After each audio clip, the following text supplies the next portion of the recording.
ว่ากระเจ้าอยู่ในบ้านเขาเจ้าไม่มีน้ำสะอาดมาใส่กระสอบอีกเนาะหลังจากใส่ทุ่งเลยใส่กระสอบอีกทุกคนเลยยานเต็มบอสแลน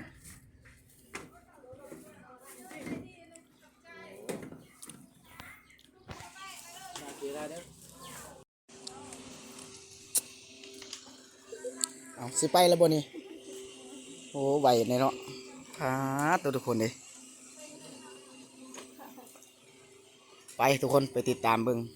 เครื่องแบบนี้ ติดชีวิตไปทุกคนบ่ดงก็บ่เคยไปจักเถื่อเนาะบอนที่เขาตักน้ำสร้างน้ำกินนี่แหละทุกคนเลยตักน้ำสดๆต้องบ่ได้ใส่จักบ่ได้ใส่หยังเลยทุกคนคือนำออกบ่อเลยทุกคนเด้อเป็นยังนะมาใส่ในรถได้ไหมมารีบอ่ะรีบบ่ ทำได้อยู่อ่ะทำได้บ่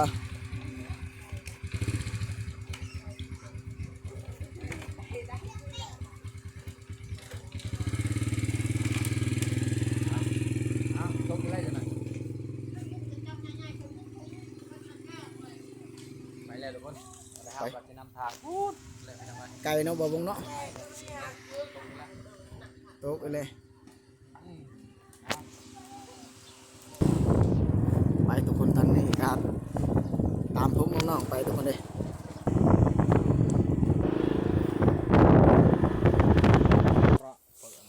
เอาทุกคนตอนนี้ก็ฮอดบอลสถานที่บอลลงตักน้ำเลยทุกคนเลยไปอ๋อตัวทางก็ยากดีทุกคน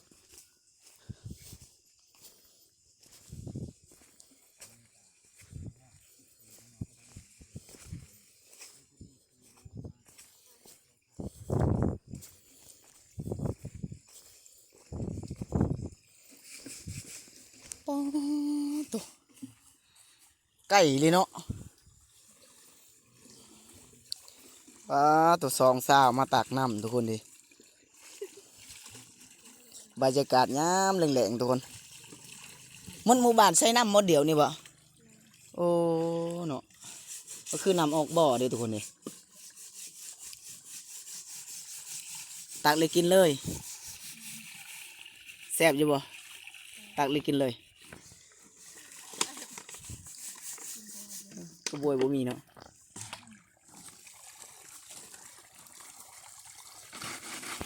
เดี๋ยวบ่ดงก็สิตักเบิ่งทุกคนตักกินเบิ่งทุกคนเลยกระตุกก็บ่ต้องเขย่าบ่ดงตักทุกคนเลยบ่ต้องเขย่าเลยเพราะว่าหลังจากกินข้าวแล้วก็บ่ได้กินน้ำกินนี่ทุกคน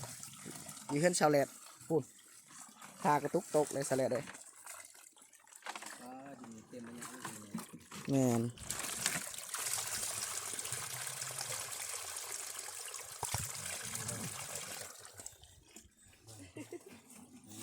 ปองตัวทุกคนเลยมากินเบิ่งน้ำนี่ทุกคนมันสิเสียบบ่ตักกินเลย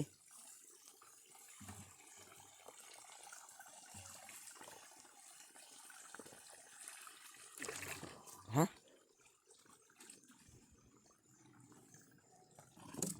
อีหยังไปตักน้ำไปอันนั้นเลยบ่เนาะอย่างกันแล้วมัน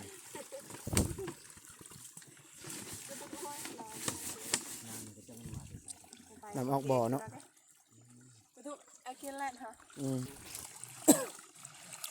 แต่ว่าน้ำนี่คักเลยทุกคนเลยน้ำบ่มีสารเคมีปลอดสารเคมีเลยทุกคนเย็นคักเลยเป็นเพราะที่งานเนี่ยแม่นเขากินน้ำออกบ่องามไม่ดีน้ำออกบ่องานทุกคนเลยบ้านแม่นเดี๋ยวตักเสือได้เขย่าไว้แล้วก็สิตักสวยเขย่าบ่ต้องเขย่าก่อนข้าวหลามกระตุกแต่บ่เขย่าก็คือกินบ่แซ่บแม่นเป็นขยาด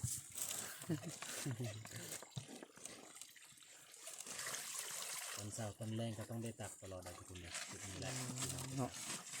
แนวพลูของน้องก็คือเอาหาดินทรายเลยปูปากกระตุกเนาะ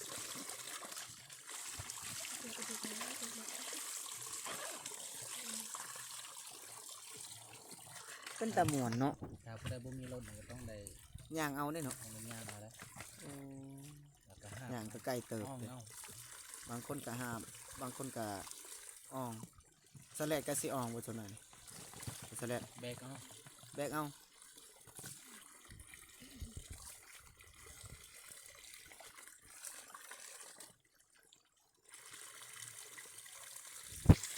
กิน มันคักเนาะน้ำใสดีเนาะบ่าวงเนาะ มันจะออกลายก่อนได้ใส่ โทรศัพท์เห็นกับทายเจเดี๋ยวนี้ แล้วก็ ทายเจกันเปี้ยกันกล้องเนี่ยโอ้คักเจียวรัวน่ะบนกองนี่นี่มันน่ะโตเนี่ยเกลือตัว เจ้ารอให้ได้กันได้แล้วบ่มันลายเนาะเอา นี่สโลว์มันนั่น ทันเวลาไปตักตอนแรงนี่ตอนเช้าก็หมดบ่สกบ่หมดบ่เลยใช่ไหมตอนเช้าก็ไปตักอีกหรือว่าบ่ได้ตัก ผมบ่มีคนกินเลยบ่ได้จัก อ๋อถ้าบ่มีคนกินก็บ่ได้ตักมองได้ทุกคนเลยตอนแรงนี่ก็คนก็สินอนก็เลยมันก็สิบ่หมดทุกคนแต่ว่าตอนเช้านี่โอ้ยามมันร้อนนี่หมดไวเนาะไปตักตลอดเลยน้ำที่เจาะน้ำบ่ได้กินเนาะกินบ่ได้วะ กินได้ นี่แหละทุกคนเลยวิถีชีวิตในชนบทกา เด็กใหญ่ขึ้นไปยันได้ดิ รใช้ชีวิตมันไม่เป็นเรื่องงานเลยทุกคนเลยแบบนี้แหละ โอ้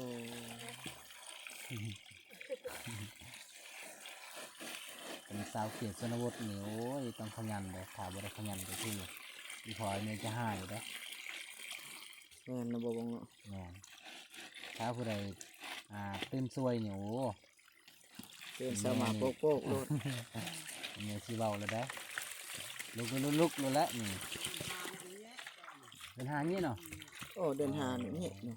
อง โอ้เดินหาก็บ่มีสิตักแล้วทุกคนเดือน4เดือน5หมดแล้วนะบ่าวงเนาะบ่มี ยาม น้ำบ่ไหล เป็น เล สี ย มดเนาะสกุลเนาะแม่งจะว่ายำเข้าไปบุญ เข้าไปบนต้นไม้ค่ะเราไปหาน้ำ จะหาน้ำกินโอ้ คักเนาะ ครับอยู่บ้าน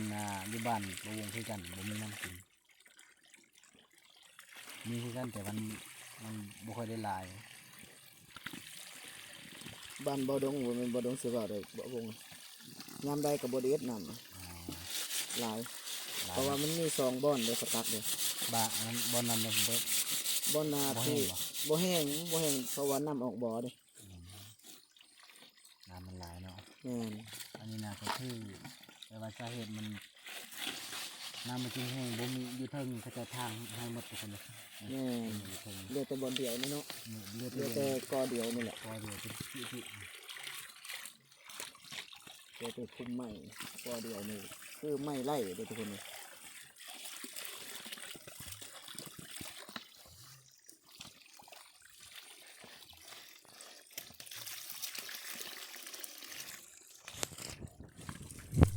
จักแล้วเขา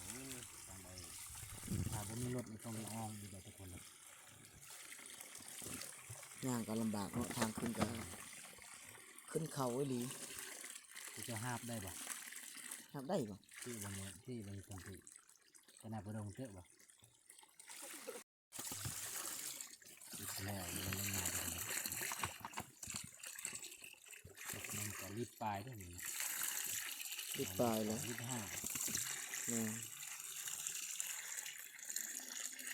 น้ำมันบานเฮาเต็มได้นี่แหละเขาขาย30,000 ตำนี้เนาะ แม่นซ้ำนี่แหละ ตัวนี้กับตัวนี้กับตัวนี้ตัวนี้ลายกว่าบ่ตัวนี้ลายกว่าเนาะ แต่ว่าตัวนี้สำคัญบ่ สำคัญ สำคัญบ่เรียบร้อยสลัดเนาะ ไหวเสาแลดเนาะ ใส่กระสอบบัดนใส่กระสอบใส่กระเป๋า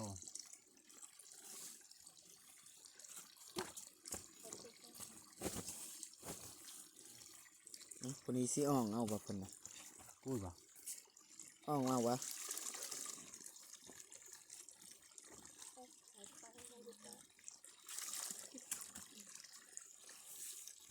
นะคนนี้ก็เย็ดต่อ โอ้อายเพิ่นก็มาตักน้ำเลยทุกคนเลยตักซอยเมียเนาะถ้าแต่เมียอย่างเดียวยันบ่ไหว กินคือกัน เออคันเฮาบ่เฮ็ดก็บ่ได้กินเนาะ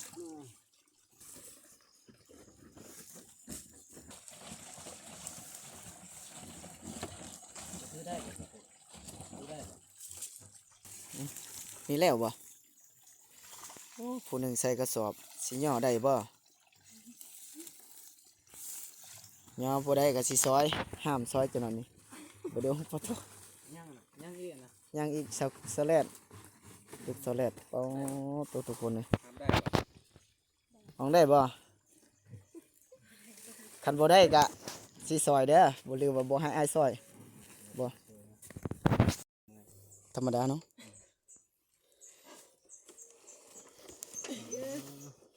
ขึ้นจากเข้าเรียบร้อยแล้วทุกคนเลยจากที่พวกน้องๆมาตักน้ำต้นห้อยเลยกล้วยเปล่ากล้วยเด้อ พอเลยระบายกับจุเลย แล้วปนาติ แล้วพอนาที ให้ร้านไหน เต็ม นั่นแหละ เฮ้ยน่าก็เก็ด นั่นแหละ น่าในต้นนี่ น้าพง นั่งอย่านะพวกเห็นมือไกล ไป เอาไป ขึ้นแล้วไม่กบ เอากกยำคันขึ้น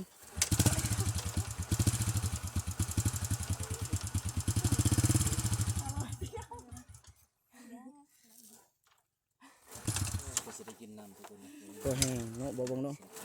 เบิ่งเส้นทางก็แคบทุกคนยังก็ถือรถได้ มันหมดบ่ไปดีๆเด้อไปดี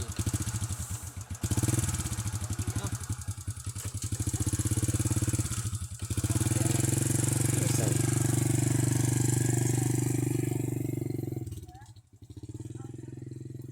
ปุ๊บยัง ตาย